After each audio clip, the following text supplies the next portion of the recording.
원장님, 오늘은 대사와 학습 능력에 대한 질문을 드리고 싶어요. 네. 대사랑 학습 능력은 어떠한 관계가 있을까요? 우리 몸에서 항상 에너지가 유지돼야 되는 두 기관이 있는데 뇌하고 또 하나는 심장이요.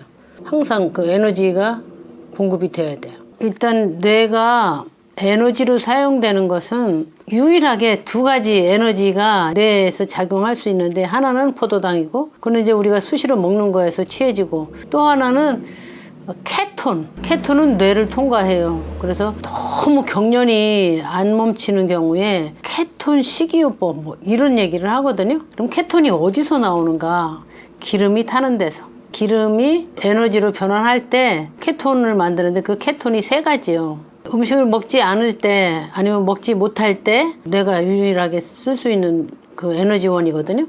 근데 이제 이런 케톤을 사용할 때는 다른 문제가 따라요. 구역질이 나요. 케톤이 많이 쌓이면 구역질이 나고 토하기도 하고. 그 케톤을 잘 이용을 못하는 이제 이런 사람들은 이제 지방산 대사 이상이다.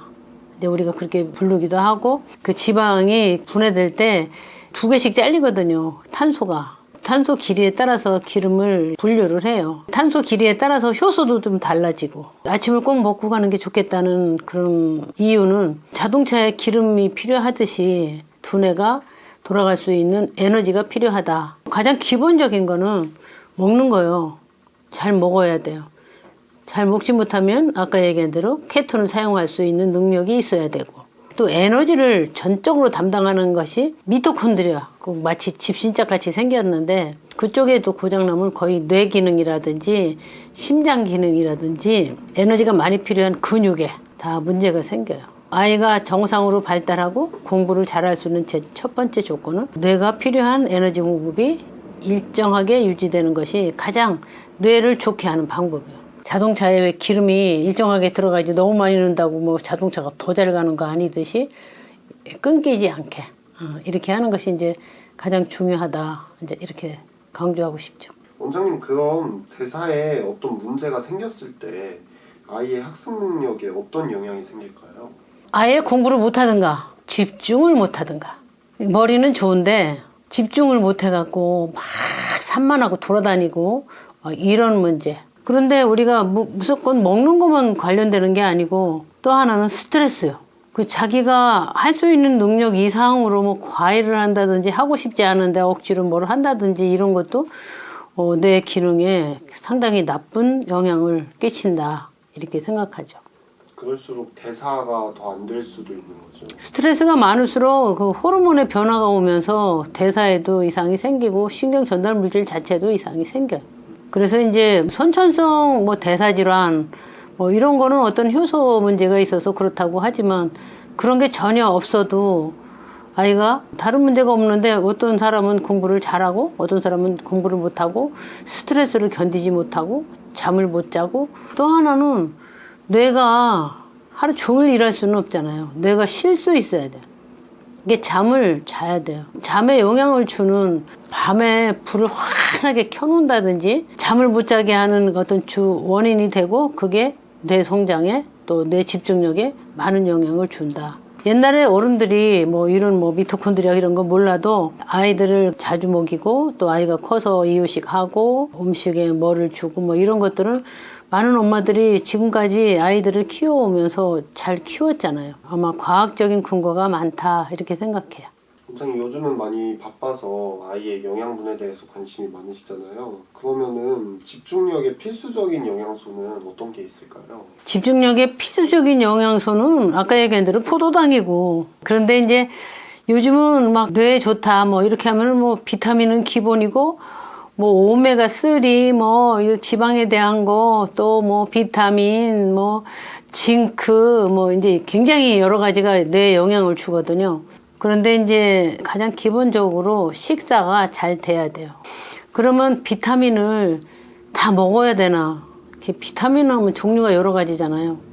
물에 녹는 수용성 비타민은 얼마를 먹어도 부작용이 없어요. 그날 먹고 다 그냥 나머지는 다 소변으로 배출되는데, 기름에 녹는 비타민 A, D, E, K 이런 것들은 계속 축적이 일어나요.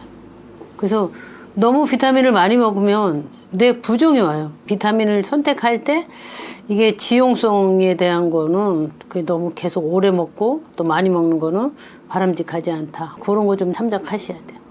원장님도 자녀를 키우시면서 아침에 자녀가 등교를 하기 전에 아침밥 차려주고 먹이는 게 보통 일은 아니잖아요. 네. 매일매일 한다는 것도 그렇고.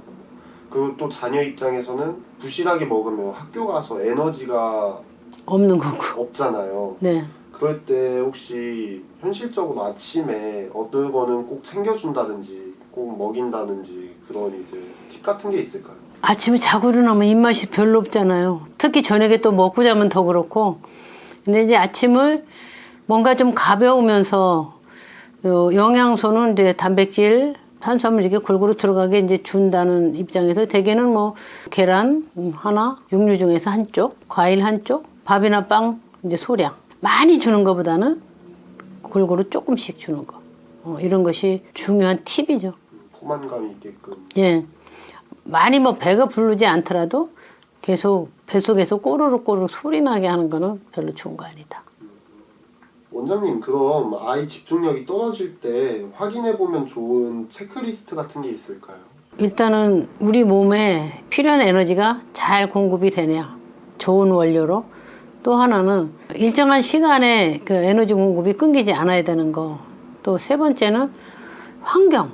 그 환경은 요즘은 뭐 환경 호르몬도 있고 납중도 주위에 있는 무슨 모든 화학물질, 세제 이런 거에 대해서 좀 집중으로 신경 쓰고 특히 아이들이 가지고 노는 장난감에 중금속이 들어있다면 다 영향을 줄 수 있어요. 만약에 집중력 저하가 좀 온 것 같다. 그럴 경우 병원에서 꼭 진단해야 되는 체크는 뭐가 있을까요? 아이들이 집중력이 너무 떨어진다 그러면 뭐 심리적인 뭐 평가 좀 받으셔야 되고 또 신경 전달 물질이 정상으로 유지하는지 이런 것도 좀 평가 받아야 되고 그런 거 없더라도 아이가 식사는 뭐를 먹고 뭐를 좋아하고 너무 많이 폭식하지는 않는지 비만하고 연관되는 거 비만 환자들이 가장 영양실조에 잘 빠져요. 오히려 이상하죠. 뚱뚱하니까 뭐든지 골고루 있을 것 같은데 그냥 살만 찌지 나머지는 다 부족한 이런 불균형도 상당히 문제가 될 수 있어요. 원장님 끝으로 해주고 싶은 말씀 있으실까요?